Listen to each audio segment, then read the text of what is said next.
આપણા mummy papa અથવા તો દાદા દાદીએ એક વખત તો તમને ચોક્કસથી કીધેલું હશે તો રોજે કહેતા હશે કે સવારે ઉઠીને તમારે બ્રશ કરતા પહેલા પણ તમારે પાણી પી લેવું જોઈએ. ઘણા બધા ગુરુઓ પણ આ કહી ચૂક્યા છે, ઋષિમુનિઓ તો પહેલાથી કહેતા આવ્યા છે અને આપણા ગ્રંથોમાં પણ લખેલું છે કે સવારે સૌથી પહેલા તમારે પાણી પીવું જોઈએ. પરંતુ પાણી પીવાથી શું થાય છે આપણા શરીરની અંદર, એ જો તમારે જાણવું હોય ને તો ધ્યાનથી સાંભળજો. હું તમને એક વાત કહું.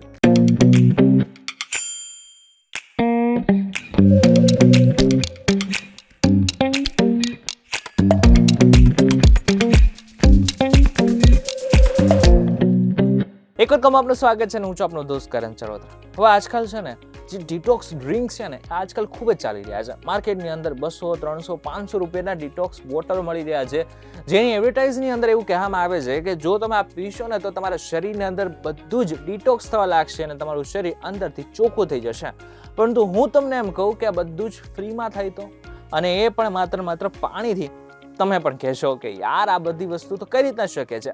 શક્ય છે, માત્ર પાણીથી શક્ય છે, જેને વોટર થેરાપી કહેવામાં આવે છે. જર્મનીમાં એક સંશોધન થયું હતું જેની અંદર એમ કહેવામાં આવેલું છે જ્યારે તમે સવારે ખાલી પેટે 500 મિલી પાણી પીવો છો ત્યારે તમારો મેટાબોલિક રેટ આશરે 30% સુધી વધી જાય છે. આનાથી પણ વિશેષ, તમે જ્યારે પાણી પીવો છો, જે સામાન્ય તાપમાન વાળું પાણી છે, સવારે ઉઠીને ડાયરેક્ટ પીવો છો તો શરીરને એકદમ એનર્જી તો મળે છે, પરંતુ એનાથી પણ વિશેષ શરીરને એ પાણી પચાવવા માટે પણ મહેનત કરવી પડે છે અને એક્સ્ટ્રા કેલરી બંધ થવા લાગે છે, જે આગળના સમયમાં તમારો જે ફેટ છે એને બંધ કરવામાં પણ મદદ કરે છે. આનાથી પણ વિશેષ રાત દરમિયાન આપણું શરીર કોષોના રિપેરિંગનું કામ કરે છે. આ પ્રક્રિયા દરમિયાન શરીરમાં ઝેરી તત્વો એટલે કે ટોક્સિન્સ પેદા થાય છે. રિસર્ચ બતાવે છે કે સવારે પાણી પીવાથી કિડનીના લોહીમાંથી આ ઝેરી તત્વો ગાળવામાં સરળતા રહે છે. તે મૂત્રાશયના ચેપ અને કિડની સ્ટોન થવાનું જોખમ ઘટાડી નાખે છે. હવે એક જે વાત કરવા જઈ રહ્યું છે એ તમારા માટે કામની છે. આગળના સમયમાં જો તમે રોજે ખાલી પેટે પાણી પીશો તો તમારા પાચન તંત્ર, અને જો તમને કોન્સ્ટિપેશન રહે છે તો એમાંથી તમને ડાયરેક્ટ રાહત મળી શકે છે.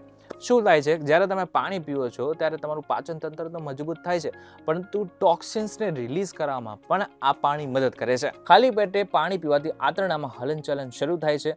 તે ખોરાકના અવશેષોને નરમ બનાવે છે, જેનાથી પેટ સાફ કરવામાં મુશ્કેલી પડતી નથી. જે લોકો નિયમિત સવારે ગરમ પાણી પીવે છે તેમને ગેસ અને બ્લોટિંગની સમસ્યા લગભગ નહીવત થઈ જાય છે. ચોથું છે તમારી મગજની જે કાર્યક્ષમતા છે એમાં પણ વધારો થાય છે. આપણું મગજ 75 થી 85% પાણીથી બનેલું છે. હળવું ડિહાઇડ્રેશન પણ એકાગ્રતા ઘટાડી શકે છે.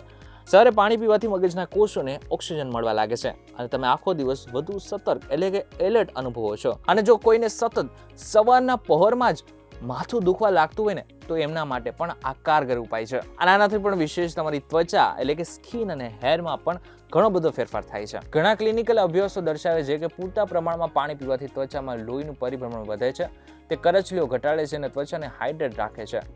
વાળના મૂળને પણ પોષણ આપે છે, જે વાળ ખરતા અટકાવવા માટે જરૂરી છે. હવે આપણે એ તો વાત કરી દીધી પાણીના ફાયદા કેટલા છે, સવારે પાણી પીવો તો કેટલા ફાયદા છે, પરંતુ આ પાણી પીવાની પણ એક રીત છે.